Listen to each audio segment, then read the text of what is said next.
देश में चर्चा है कि इस बार बीजेपी के पीएम उम्मीदवार नरेंद्र मोदी की लहर है, लेकिन कांग्रेस का दावा है कि मोदी की कोई लहर नहीं है।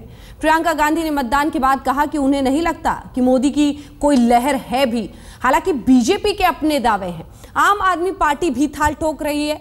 लहर की बात इससे साबित हो जाती है कि दिल्ली में 64% वोटिंग हुई है। ये लहर किसी के पक्ष में हो सकती है। आपको भी लगता है? बिल्कुल नहीं, मुझे तो बिल्कुल नहीं लगता। जो काफी बात हो रही मोदी लहर की। अपने मत का प्रयोग करने के बाद प्रियंका गांधी वाड्रा ने देश के मौजूदा सियासी माहौल पर अपना छोटा सा विचार रखा। सवाल आया, क्या देश में मोदी लहर है? जवाब उम्मीद के मुताबिक इनकार में था। कांग्रेस पक्ष से मोदी लहर की बात भला कौन मान सकता है? ये लहर हजारों लाखों करोड़ों विचार और प्रश्नों की नदी में बह रही है। किसी के लिए मोदी लहर है, किसी के लिए बस झाग। बिल्कुल नहीं, वो केवल होर्डिंग्स में और टेलीविजन स्टूडियो के डिस्कशन में है, उसके नीचे नहीं है। ये कांग्रेस का दूसरा पक्ष है जो लहर वहर की बात पर ठहरना नहीं चाहता। लेकिन कांग्रेस से अलग जो राजनीतिक संसार है, वहां मोदी क्या है? वहां तो निश्चय ही मोदी परिवर्तन के रथ पर सवार है। बीजेपी को विश्वास है कि मोदी का स्वर सत्ता के सुरीले वृंदगान में बदलेगा। तार टूटने का कर्कश शोर किसी सूरत में नहीं होगा। पूरा विश्वास है कि लोग इस बार परिवर्तन चाहते हैं और मैं विश्वास के साथ कह सकता हूं कि इस समय का वोट चेंज के लिए है, क्योंकि भ्रष्टाचार और महंगाई से लोग पूरी तरह से त्रस्त हुए हैं और परिवर्तन चाहते हैं और निश्चित रूप से लोग एनडीए को, भाजपा को जिताएंगे, ये मेरा विश्वास है। राजनीति में पक्ष विपक्ष के अपने अपने दावे हैं, लेकिन सबसे बड़ा दावा तो जनता का है। दिल्ली के ही चांदनी चौक लोकसभा क्षेत्र में लोग कह रहे हैं कि मोदी लहर नहीं, सुनामी है। I think you are saying Modi wave. I think it is Modi tsunami. देश के दूसरे हिस्सों में मोदी के लिए एक बड़ी भीड़ तैयार दिखती है। दिलचस्प है कि उसका इलाका भी बदला है और स्वरूप भी। लेकिन राजनीति में बड़े से बड़ा प्रतिद्वंदी भी छोटा ही होता है। मोदी के सबसे बड़े शत्रु अरविंद केजरीवाल तो हमेशा से कहते आए हैं कि मोदी मीडिया के निर्मित नायक हैं, उनकी कोई लहर नहीं है। जो ये कह रहे हैं मोदी वेव, कोई मोदी वेव नहीं है दोस्तों, चारों तरफ कोई मोदी वेव नहीं है। राहुल गांधी ने भी कई बार गुब्बारा फूटने की घोषणा कर डाली है। उन्हें भरोसा है कि जैसे इंडिया शाइनिंग का नारा हार के कठोर सन्नाटे में बुझ गया था, वैसे ही मोदी का शोर 16 मई को शांत पड़ जाएगा। ये जो 2004 का 2009 का जो इंडिया शाइनिंग गुब्बारा था, ये चला नहीं, तो उन्होंने अब नया गुब्बारा निकाला है। पहले उसमें वो हवा भरते थे, इस बार इस गुब्बारे में उन्होंने गैस भरी है और गुब्बारा का नाम है गुजरात मॉडल और उसको लटका दिया ऊपर। और ये जो उनका पूरा मार्केटिंग का पैसा है, पूरा जो गैस भर रखा है इसमें, चुनाव के बाद ये धाम से बोलेगा ऊपर। भारत जैसे लोकतंत्र के चुनाव में किसी तरह की घोषणा का कोई अर्थ नहीं होता। कुछ बातों के संकेत जरूर मिलते हैं। ये संकेत मिल रहे हैं कि मोदी की लोकप्रियता पिछले कुछ अरसे से बढ़ी है और तेजी से बढ़ी है। ये लोकप्रियता वोट की गारंटी नहीं हो सकती। मतदाताओं के इस मनमौजी व्यवहार का मुगालता कोई भी पाल सकता है। मोदी लहर की बात एक मायने में सच हो सकती है कि मौजूदा सरकार निश्चित तौर पर सत्ता विरोधी लहर के थपेड़े झेल रही है। बीजेपी के आला नेता चुनाव प्रचार से दूर रहे। आडवाणी, सुषमा जेटली अपने अपने इलाकों में ही व्यस्त रहे। वोट भी उम्मीदवारों के नाम पर नहीं, मोदी के नाम पर मांगे गए। बीजेपी को लगता है कि मोदी की लहर ही उनकी नैया पार लगाएगा। ऐसे में सवाल तो सिर्फ बीजेपी की नाक का नहीं, मोदी की साख का भी है। कैमरामैन राजीव श्रीवास्तव के साथ अमिताभ सिन्हा, दिल्ली, आज तक। हर कोई अलग अलग तरीके से इसे देखेगा। हालांकि दिल्ली और एनसीआर में वोटरों की उमड़ी भीड़ से एक बात साफ हो गई कि जनता बदलाव चाहती है।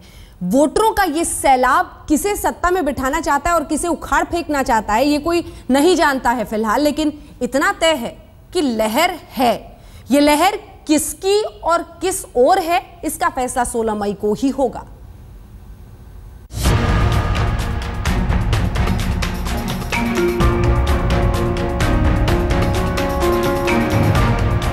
लोकतंत्र के महापर्व में मतदान का अर्घ्य दिया जा रहा है। आप कल्पना के घोड़े खोल सकते हैं, उसे अपनी चहेती पार्टी, अपने चहेते उम्मीदवार की ओर हवा दे सकते हैं, लेकिन इस सच से इनकार नहीं कर सकते कि देश के वोटर बदलाव चाहते हैं। कांग्रेस, जो विधानसभा चुनाव के बाद से ही दिल्ली में हाशिए पर है, अब भी लहर की बात से इनकार कर रही है। उसे लगता है कि मोदी नाम की कोई लहर नहीं है। अब छिंदवाड़ा में कैसी मोदी लहर है वो तो सब जनता बताएगी, पूछ लीजिए इनसे। लेकिन बीजेपी को विश्वास है कि पिछले चुनाव में जहां जीत के चौथे घोड़े को केजरीवाल के रथियों ने रोका था, वहां इस बार विजय का अश्व सरपट दौड़ेगा। कोई सेना राह नहीं रोक पाएगी। सब के सब पस्त होंगे। 7 की 7 सीटों पर भगवा पताका लहराएगी। दिल्ली में आपको क्या लग रहा है, 7 सीटों में से कितनी सीटें बीजेपी? सातों की सातों सीटें बीजेपी की जीत होगी। दिल्ली और एनसीआर में मतदान का हाल देखिए कि तकरीबन सभी जगहों पर 60% से ज्यादा वोट पड़े हैं। गुड़गांव में शाम के 6 बजे तक 67.4% वोट पड़े। गौतम बुद्ध नगर में करीब 61% मतदान हुआ। लोकसभा चुनाव में मतदान के लिए गुड़गांव के वोटर्स में गजब का उत्साह देखने को मिला। फिर भले ही वो पहली बार वोट करने वाले वोटर्स हों, विकलांग हो या फिर 80 पार के बुजुर्ग, सब ने लोकतंत्र के इस सबसे बड़े पर्व में बढ़ चढ़कर हिस्सा लिया।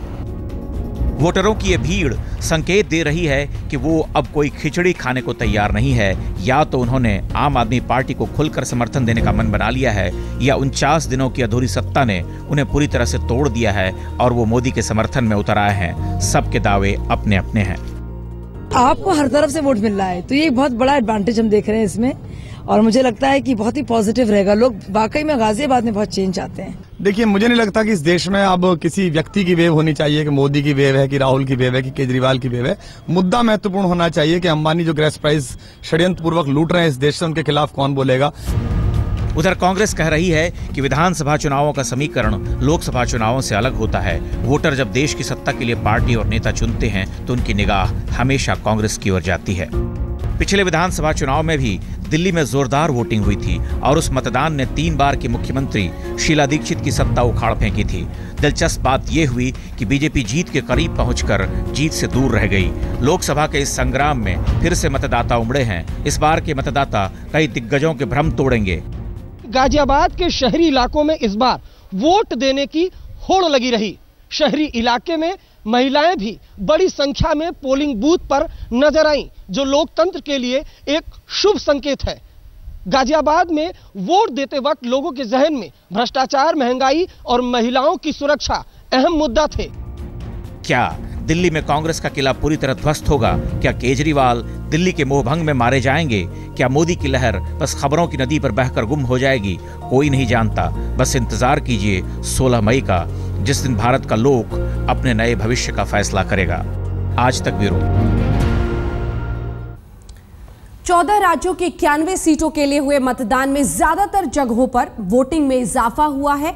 दिल्ली, खासतौर पर एनसीआर, पश्चिमी उत्तर प्रदेश में तो जोरदार वोटिंग हुई है। मध्य प्रदेश, छत्तीसगढ़, जम्मू, केरल में भी अच्छी खासी तादाद में लोग मतदान के लिए उमड़े।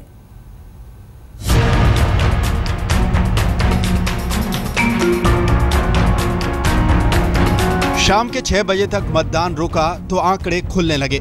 खासकर दिल्ली, एनसीआर और पश्चिमी उत्तर प्रदेश में जबरदस्त वोटिंग की खबर आई। दिल्ली में करीब 64% मतदान हुआ। दिल्ली के पिछले लोकसभा चुनाव में 52% वोटिंग हुई थी, यानी इस बार चुनाव में 12% ज्यादा मतदान हुआ है। The election was overall peaceful without any law and order incident reported till as of now, so it's been a good and a peaceful election. पिछले 2 दशक के राजनीतिक आंकड़ों को अगर गौर से देखें तो साफ होता है कि केंद्र प्रशासन उसी ने किया है जिसने मिनी इंडिया यानी दिल्ली में डंके की चोट पर अपना बहुमत साबित किया हो। 10 अप्रैल को दिल्ली ने न सिर्फ ऐतिहासिक मतदान किया है बल्कि ऐतिहासिक फैसले के लिए मतदान किया है, जिसके बीज इस रिकॉर्ड वोटिंग में छिपे हुए हैं। पश्चिमी उत्तर प्रदेश ने वोटरों के उत्साह में दिल्ली को पीछे छोड़ दिया।